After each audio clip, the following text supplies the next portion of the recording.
Hi, everyone. Today is July 8th, 2024, and I wanted to give an update on some things that have been happening with Sumcoin. It's not very often that I make a video over the last 7 years. This is one of very few that I've made because I believe that the currency speaks for itself. But there seems to be a little bit of confusion as things are evolving, and I think it's important to come out, make some observations, have some discussion, and invite people to share their thoughts, ideas, and other things like that.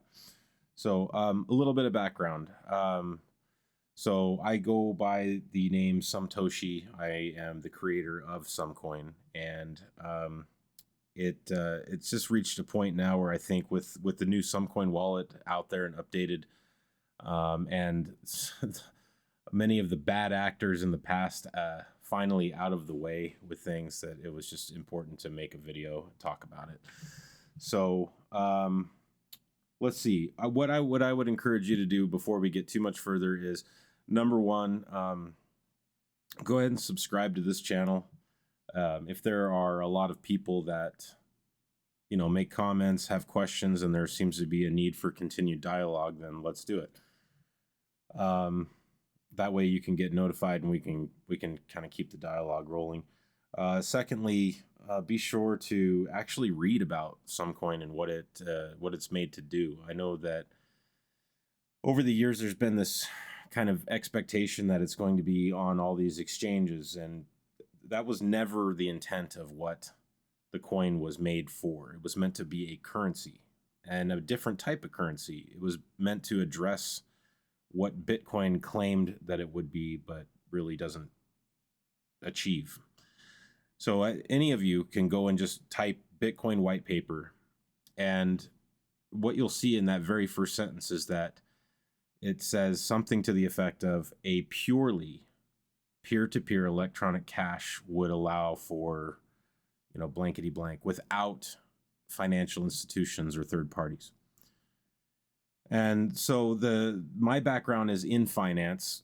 I didn't know how to code at all prior to this project, but I was very dedicated to wanting to solve that problem that Bitcoin claimed it would solve, but just doesn't. Because when I looked at it, I then kind of saw exchanges that may not exist anymore, like GDAX. I think that's now become Coinbase Pro, Poloniex, Coinbase, things like that. And I went, you don't really have something that's purely peer-to-peer in that scenario, because you're sending your coin off to an exchange. That exchange then has possession of that coin. And so to that end, what was the purpose of Bitcoin in the first place? It was a response to what happened in 2008 in the financial crash, where there was Occupy Wall Street. There were people that were set up in tents in New York City that were really pissed with the CDO derivatives market and the economic collapse that ensued after that. So in 2009, probably no coincidence, Bitcoin comes on the scene, and they've got this white paper, and it says that it's going to be this blockchain technology, and it's going to be purely peer-to-peer and no third parties. And it's little wonder that it did not survive as that, because, you had things like people trading 10,000 Bitcoin for a pizza, and that's great. But ultimately, I think the biggest confusion evolved from, how do people value this thing? How do you assign a value to it where everyone can reach a consensus on that? And so it took quite a while, but I sat and thought about this problem for maybe even as long as a year. And the solution that I came up with was, well, let's talk about the goal before the solution. So the idea is that you're going to take something like this, and you're going to replace it with something that's completely digital. And you're going to take a cryptocurrency, a private money. Crypto is just really a fancy term for private or digital. And you're going to take something like this that is failing, it's being inflated, it's being misused, it's being abused, and you're going to replace it with something that is private and digital and create a new currency. So if you look at different factors like Gresham's law, Bitcoin fails on the premise that the supply is just simply too small. It's not enough to actually be a currency that can avoid volatility. There's just simply too few of them. And if you have too few of these currency units that are chasing goods, then you have something that's really high and crazy. And I think that that's where a lot of the speculation of things has come from, is people getting excited and enticed by watching something that moves like crazy. But the more important thing is that who do you really want to adopt into the blockchain space as a technology? And younger people, let's just be real.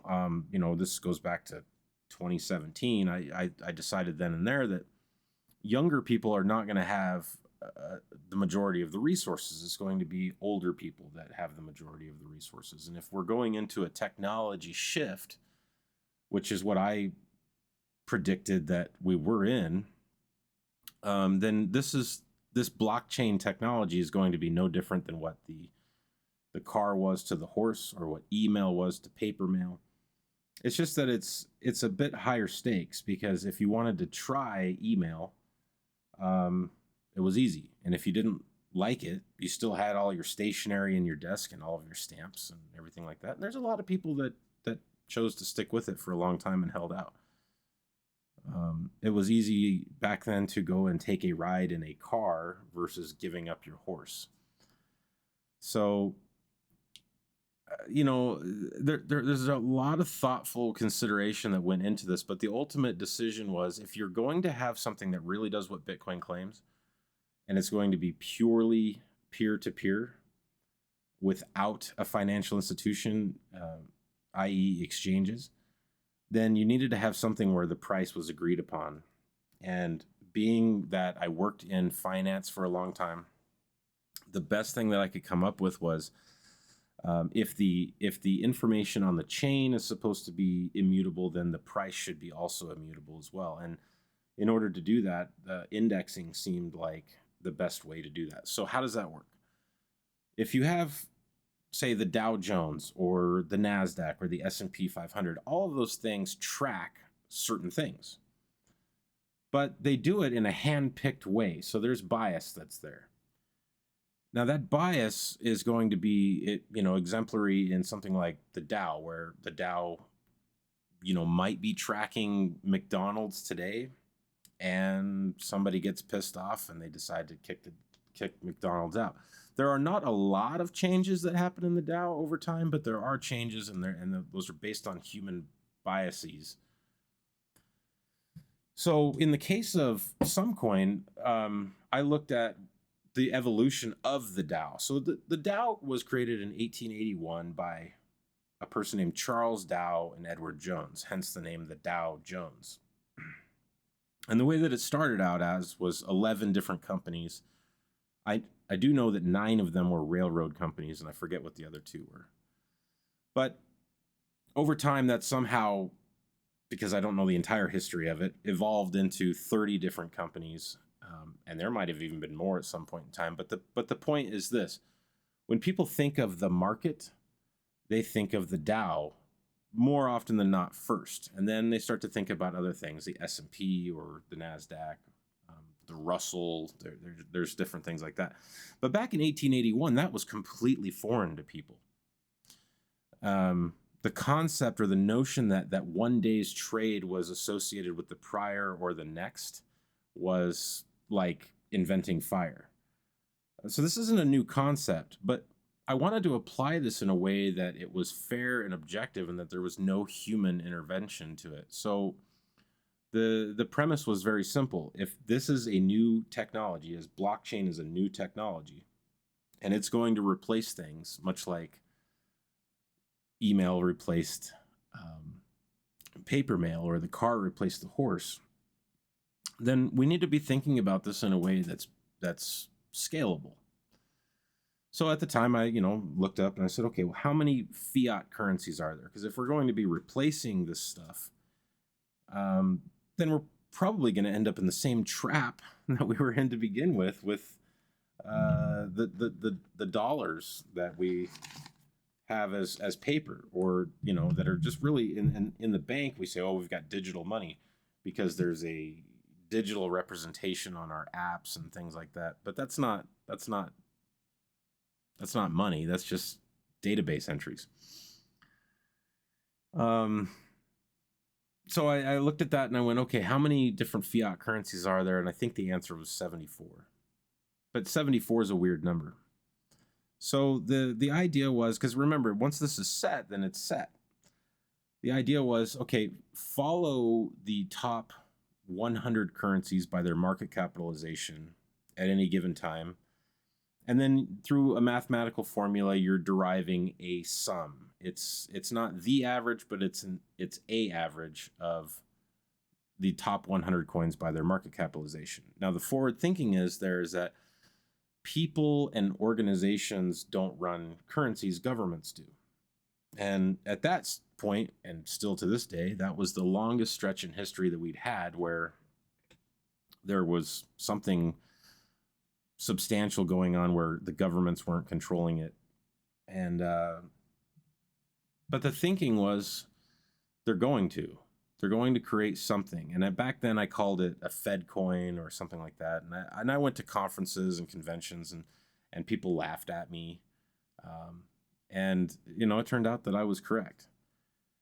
We just call them CBDCs today. And I was so correct about it that there's legislation that's been put in place trying to ban this, both at a state and federal level, and in different countries.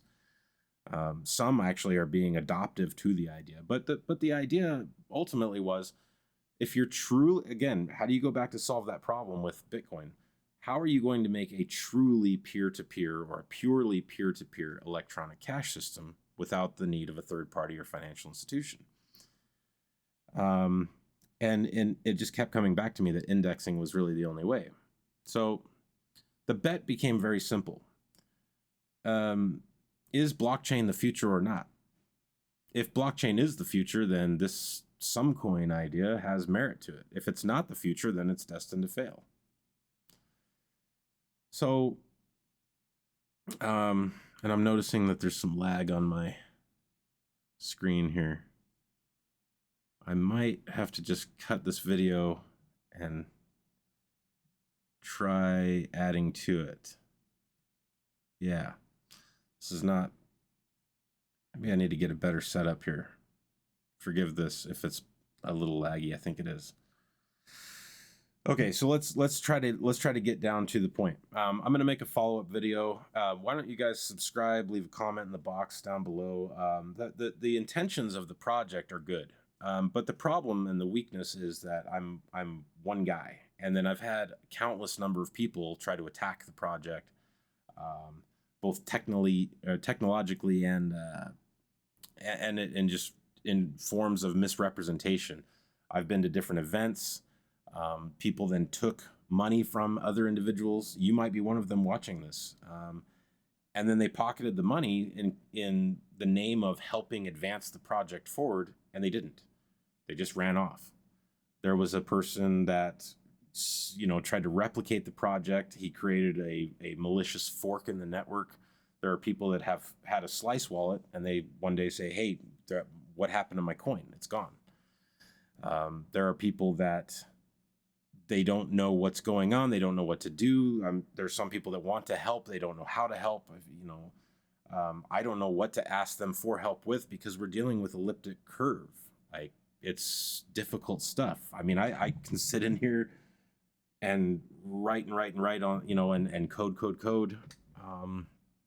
But ultimately, the main takeaway of this is that we have to be able to trade the coin peer-to-peer, wallet to wallet, phone to phone. And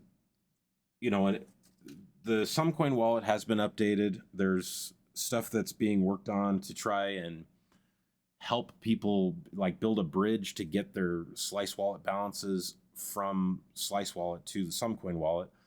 But guys, I've been doing this for years. I have spent my own money working on this. I'm at the point where I need to go and get a job, and I've acquired skills that would allow me to go and get a job that is very decent, and I'm thankful for that. But at the same time, um, you don't know what you don't know, and I did not know that I was going to run into such significant problems and headwinds from people who just wanted to steal the project or wanted to, you know, make all these claims that they do, and then, you know, or like the ATMs, General Bytes ATMs. What Sumcoin was the third coin that had both buy and sell capability. I was very proud of that to get that done. I don't know any ATMs that support the coin because in the past, when I've talked to people, they say, well, what exchange is it on? And it's like, it doesn't need to be on an exchange in order to support it. Like the ATM is kind of an exchange. It connects up to a core wallet. You set the parameters. It's all right there. And then you put some coin into it, and then you can sell that coin to people. You can buy that coin back, and there's a fee that's involved. I don't understand why people... And the bottom line is people are not technologically inclined. They just want to use a quick API key to connect it up to some exchange that's out there. And a lot of this stuff is the fault of just being early to the game. But we're at a really high tension point with the politics of America. And I notice everybody is wanting to get more and more dollars. And that's goes back to what I said. This is losing its value. It's losing its purchasing power. So it's no wonder that you want to get more of them, but you need to be mindful of the fact that you're talking about getting more of them so that you can buy, in my opinion, this is what I'm seeing. It's like you're wanting to buy a more comfortable seat on the deck of the Titanic. And I've built a lifeboat.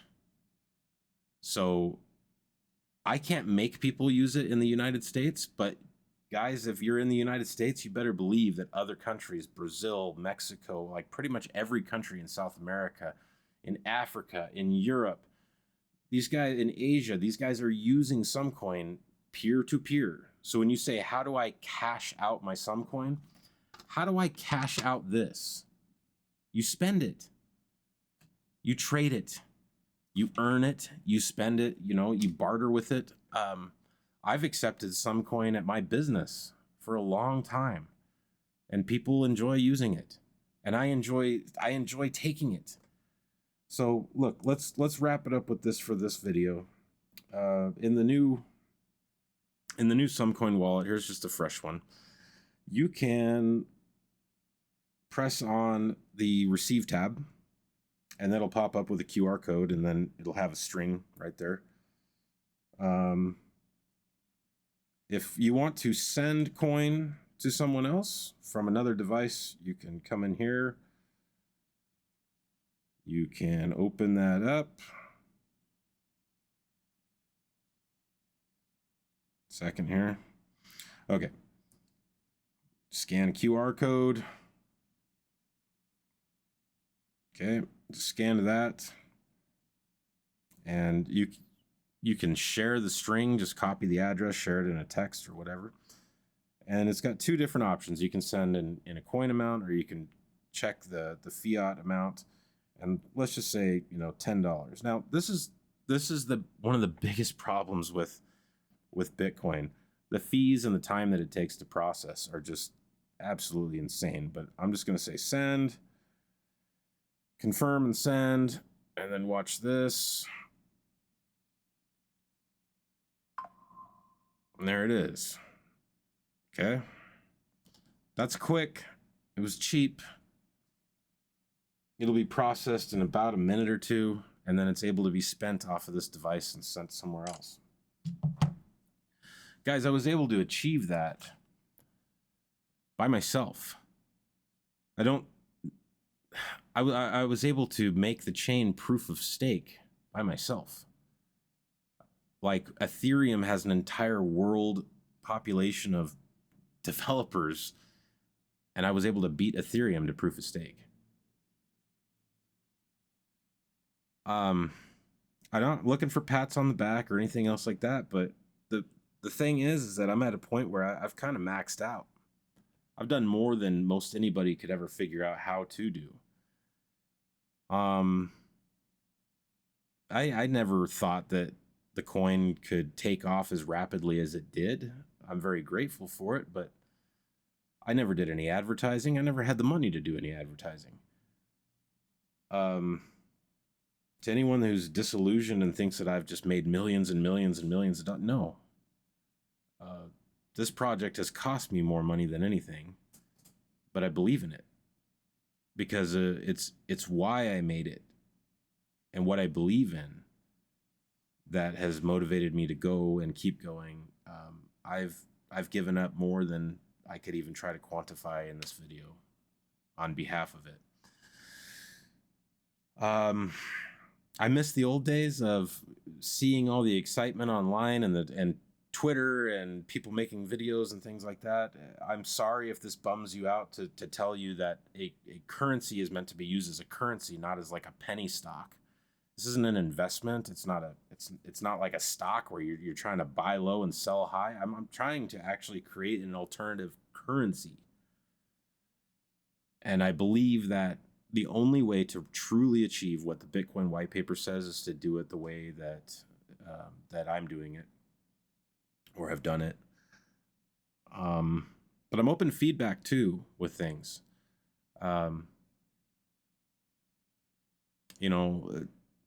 There are so many people that, and I'm very grateful for it. So many people that have tens of hundreds of thousands of people that had the Slice wallet. The numbers of people that are getting the Sumcoin wallet are growing quickly. There are ads in there because I'm trying to create a mechanism there where as people move their Slice wallet balances over, it's just going to have to be done gradually and incrementally. There's some ad exposure there. Now, between that ad revenue and other people that are interested buyers, that want to get involved as they see things are moving in a positive direction, there's the opportunity there where some people could say, hey, I would like to trade it for something else, and I'd like to be in a position to buy coin.